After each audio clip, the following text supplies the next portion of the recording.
और कर्म से वंचित हो जाना एक अलग बात।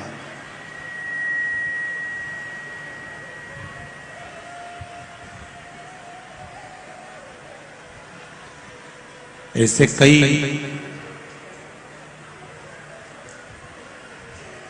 कोई ब्राह्मण के घर में जन्म ले ले, कोई वैश्य के घर में जन्म ले ले, कोई क्षत्रिय के घर में जन्म ले ले, कोई शूद्र के घर में जन्म ले ले,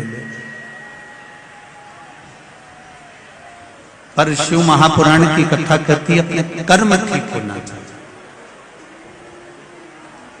ये जितना भी आपको और हमको मिला है हमारे कर्म से मिला, और आगे भी जितना मिलेगा वो केवल कर्म से ही। कर्म के सिवाय हमको प्राप्त नहीं हो सकता।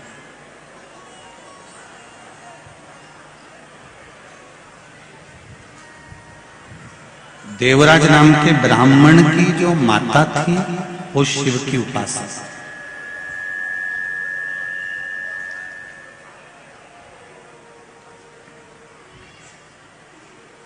शिव मंदिर में रोज जाना, एक लोटा जल शंकर भगवान को समर्पित करना। देवराज ब्राह्मण की माता रोज एक लोटा जल लेकर शंकर जी के मंदिर जाती है, शिव जी को जल चढ़ाती है। मंदिर में जितना निर्माल्य पड़ा होता है उस निर्माल्य को ले जाकर विसर्जन। आपको कथा में पहले भी कहा था कि जरूरी नहीं कि किसी नदी के अंदर ही जाकर आप निर्माल्य को उठाकर विसर्जन करें।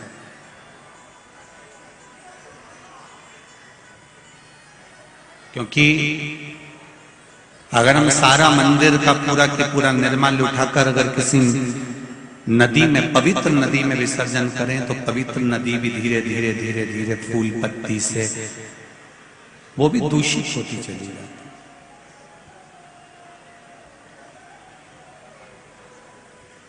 कोई जरूरी नहीं कि आप निर्माल्य को उठाकर नदी में ही डालेंगे, नदी में ही विसर्जन करें। शिव महापुराण की कथा कहती है उस निर्माल्य को ले जाकर किसी एक खड्डे में एक जगह ऐसी बना ली जाए जहां पर आप उस निर्माल्य को ले जाकर डालते जाए।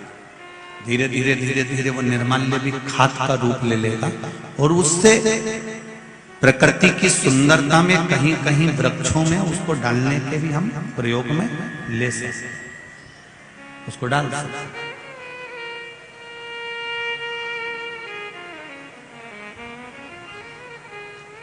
आपको पहले भी कथा में कहा, आज फिर कह रहे हैं, किसी भी शिव मंदिर में जाओ, दिया लगाओ, अगरबत्ती लगाओ, धूपबत्ती लगाओ, तुम्हारी मर्जी पड़े, तुम बेलपत्री चढ़ाओ, धतूरा चढ़ाओ, या चावल का दाना चढ़ाओ, या पुष्प चढ़ाओ, या तुम्हारा मन पड़े जो तुम चढ़ाओ,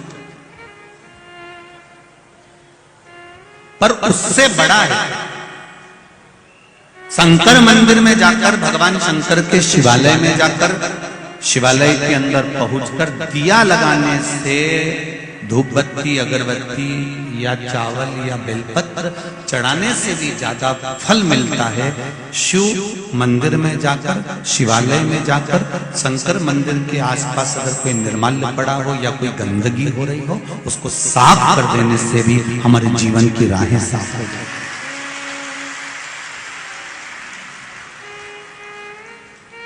शिव मंदिर में जाकर केवल आप ज्यादा कुछ नहीं कर सकते तो एक नियम बना सकते हो कि मैं शंकर जी के मंदिर में जाकर भगवान शंकर का मैं मंदिर साफ करूंगी, या निर्माल्य उठाकर विसर्जन करूंगी, या उसको क्लीन करूंगी।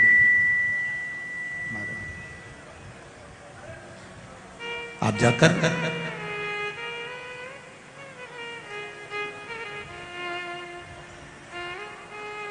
कितनी सुंदर बात कही। शिव महापुराण में एक चरित्र आता है, एक नरसिंह पुराण का चरित्र है। नरसिंह पुराण में वर्णन आता है कि एक बार माता पार्वती जी अपने पतियों के साथ में भ्रमण पर चली,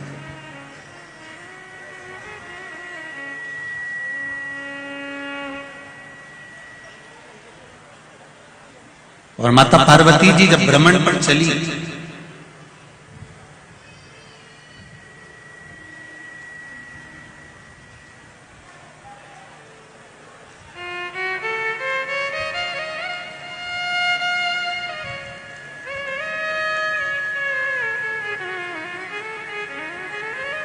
जब माता पार्वती जी भ्रमण पर जा रहे हैं, चल रहे हैं,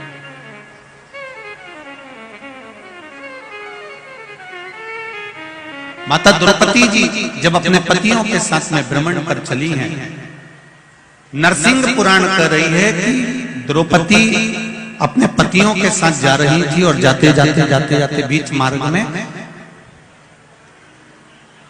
कोई दो असुर, कोई दो राक्षस ऋषि का रूप रखकर आ गए और संत का रूप रखकर वो पांडवों के रास्ते को भटका रहा, पांडवों के मार्ग को भटका।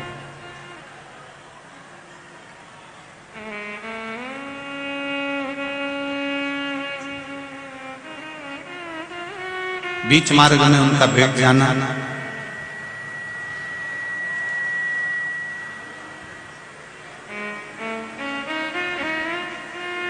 शंभो शंभो, बीच मार्ग में उनका भेंट जाना और दो मुनि का वेश धरकर, ऋषि का वेश धरकर, दो संत का वेश धरकर उन्होंने पांडवों के मार्ग को भटका दिया, पांडवों के मार्ग को विच्छिन्न। चले आगे बढ़े,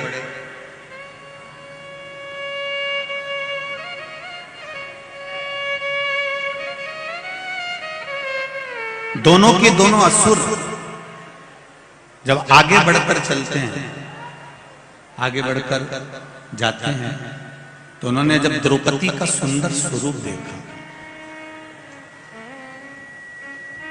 और द्रौपदी के सुंदर स्वरूप को देखकर दोनों लोभित हो गए, मोहित हो गए और द्रौपदी को पाने का तरीका ढूंढने लगे। अब पांडवों को अलग मार्ग पर भेज दिया और ये दोनों असुर, दोनों दैत्य, दोनों राक्षस द्रौपदी जी को पकड़कर ले जाने के लिए आतुर हो गए।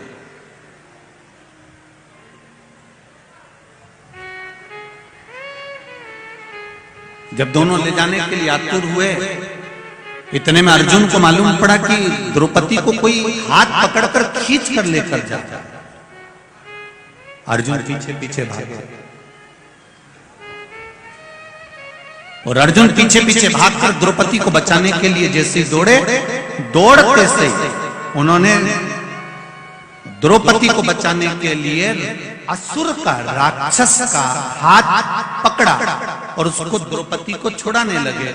बस छुड़ाते से वो जो असुर था बहुरोमा, जिसका नाम था बहुरोमा दैत्य, उस दैत्य ने भगवान विष्णु जैसा स्वरूप धारण कर लिया, नारायण सा स्वरूप हो गया उसका। अर्जुन देखकर आश्चर्य कर गया। अर्जुन ने पूछ लिया कि बहुरोमा, आप ये राक्षस की प्रवृत्ति में कैसे आ गए?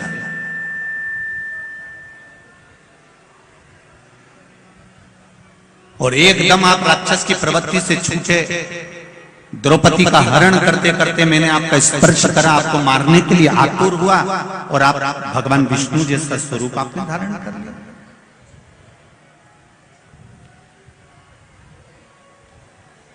बहुरोमा ने कहा, मैं चंद्रवंशी राजा था, मेरा नाम जयध्वज था।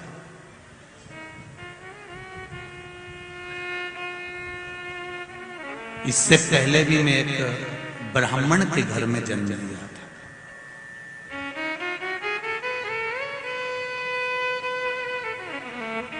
चंद्रवंशी राजा रहा, मेरा नाम जयध्वज रहा। मेरा एक नियम था, शंकर जी के मंदिर में जाकर केवल झाड़ू लगाना, पोछा लगाना, कोई वस्तु पड़ी उसको उठा लेना या मंदिर को लीपन कर देना।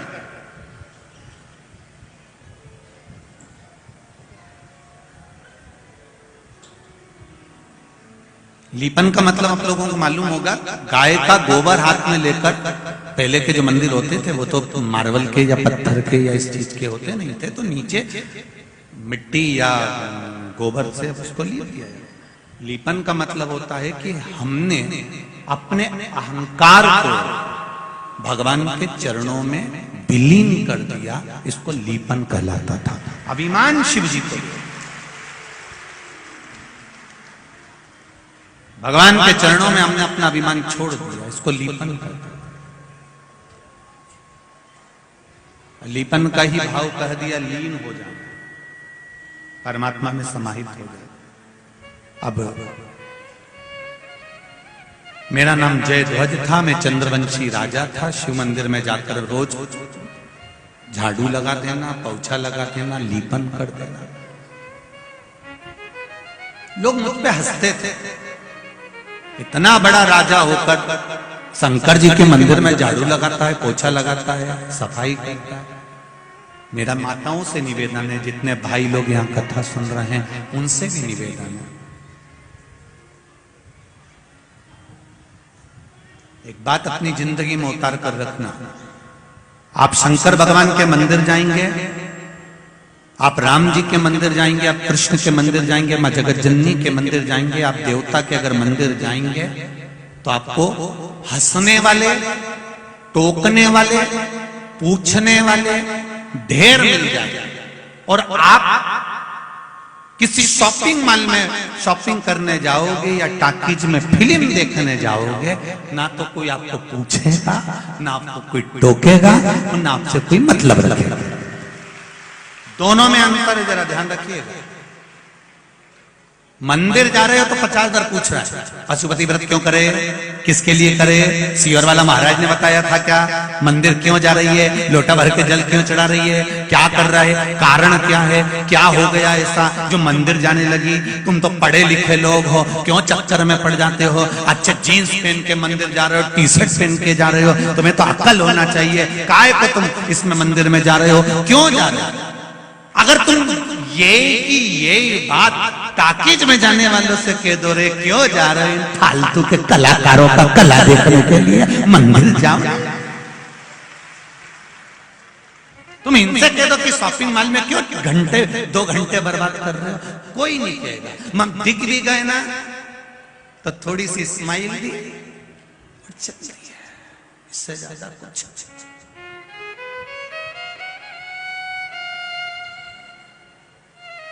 किसी मंदिर में जल चढ़ाते हुए दिख गए, किसी मंदिर में सेवा करते हुए दिख गए, किसी मंदिर में तुम झाड़ू लगाते दिख जाओ, किसी मंदिर में तुम पोछा लगाते दिख जाओ, किसी मंदिर में, किसी देवालय में जाकर।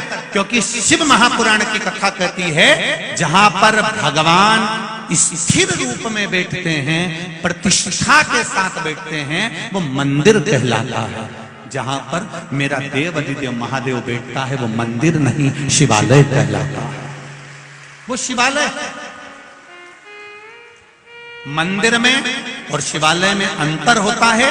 मंदिर में भगवान एक बार बैठ गए तो बैठ गए, और शिवालय में जहां पर मेरा देव अधिदेव महादेव बैठा हुआ है, जिसके सामने नंदी बैठा हुआ है, नंदी से शिवालय की जहां स्थापना होती है, शिवलिंग जहां रखा रहता है, वहां एक सूत्र बांधा जाता है। सूत्र, उस सूत्र के बंधने से यह सिद्ध होता है कि मेरा महादेव प्रतिदिन नंदी पर बैठकर इस मंदिर से निकलकर घूमने जाता है। रोज, प्रतिदिन, हर पल।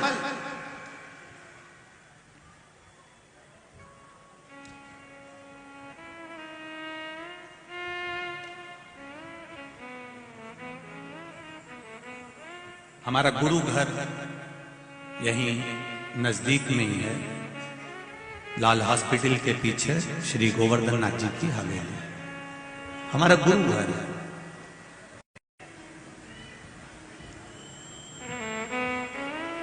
परम पूज्य गुरुदेव श्री विठलेश राय काका जी महाराज गोलोकवासी, उनकी गुरु दीक्षा ब्रह्म सम्मन, उसके बाद में परम पूज्य गुरुदेव गोलोकवासी श्री देवकीनंदन महाराज श्री, फिर उसके बाद में अभी जो वर्तमान में विराजमान है श्री दिव्येश बाबा विराजमान। हवेली जी गोवर्धन नाथ जी की हवेली जी कही जाती है, उसको मंदिर नहीं कहते, क्योंकि वहां पर भी मेरा कन्हैया छोटा सा कभी झूले में आकर बैठ जाता है, कभी पलने में आकर बैठ जाता है, कभी राजभोग में आकर बैठ जाता है, कभी शयन के लिए अंदर चले जाता है। वो अपने घर में भ्रमण करता है। इसलिए वो गोवर्धन नाथ जी का मंदिर नहीं, हवेली है वो गोवर्धन नाथ जी का, उनका निज घर, निज स्वरूप वहां विराजता। उसी तरह शंकर जी का मंदिर नहीं होता, छोटा सा भी अगर तुमने मंदिर बना दिया है तो वो शिवालय है, जहां पर मेरा देवाधिदेव महादेव, जहां पर मेरे शंकर भगवान, जहां पर मेरे भोलेनाथ अपनी पार्वती जी के साथ में, गौरा जी के साथ में नंदी पर सवार होकर भ्रमण के लिए प्रतिदिन निकलते हैं। रोज, ऐसा कोई पल नहीं, ऐसी कोई घड़ी नहीं, ऐसा कोई क्षण नहीं।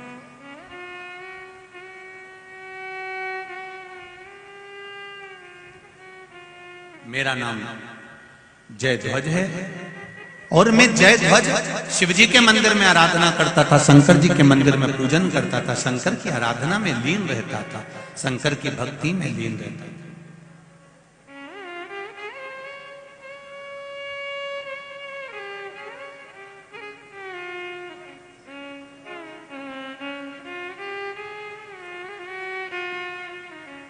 अपने को श्रेष्ठ मानना और अपने आप को विद्वान मानना या अपने आप को श्रेष्ठ मानना, बाकी के किसी को आप सम्मान नहीं देना, इससे मेरी गति बिगड़ी है। महाराज,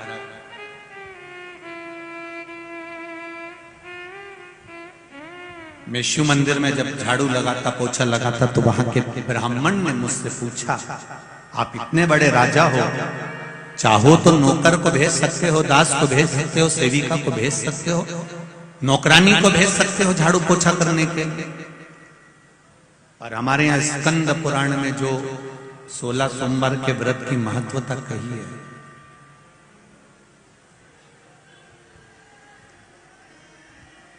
स्कंद पुराण में जो 16 सोमवार के व्रत की महत्वता कही गई, उसमें वर्णन आता है कि राजा ने रानी से कहा था कि पूजन का सामान ला के रख दो, और उसने किसको भेज दिया था? बोलो जरा जी, बोलो जी। दासी को भेज दिया। क्या हुआ? रानी से कहा गया तो रानी ने दासी को भेजा था, तो दासी को जब भेज दिया, रानी को जगह जगह ठोकर खाना पड़ा। तो राजा कह रहे हैं, ब्राह्मण देवता से ब्राह्मण कह रहे हैं कि आप इतने बड़े राजा, लाओ मैं सेवा कर देता हूं, आप इतने बड़े राजा, ये झाड़ू लगाने आते, पोछा लगाने आते।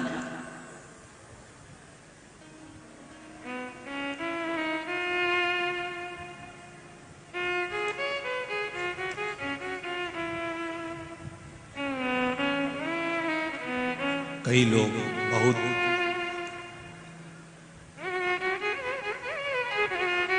अभी कानपुर की कथा में कहा था, जब व्यक्ति बहुत उन्नति की सीढ़ी पर चढ़ जाता है, बहुत धनपति बन जाता है, बहुत ऊंचे सिंहासन पर या बहुत ऊंचे पद पर बैठ जाता है, तो उसकी दो चीजें चली जाती है, एक रोटी और एक हंसी।